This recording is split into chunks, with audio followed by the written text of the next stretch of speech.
Xo'sh, Cobalt MC mashinasi. Hech qayerdadir kamera uстановка qilgan ekanlar.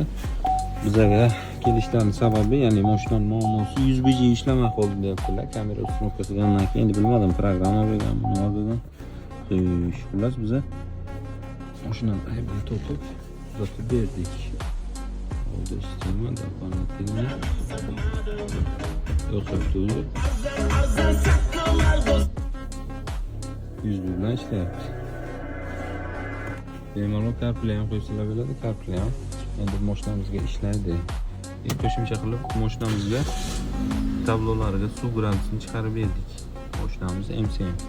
Ko'rishlaringiz mumkin. Kameralar ishlayapti. Rolikni tushiramiz, mana ko'rishlaringiz mumkin.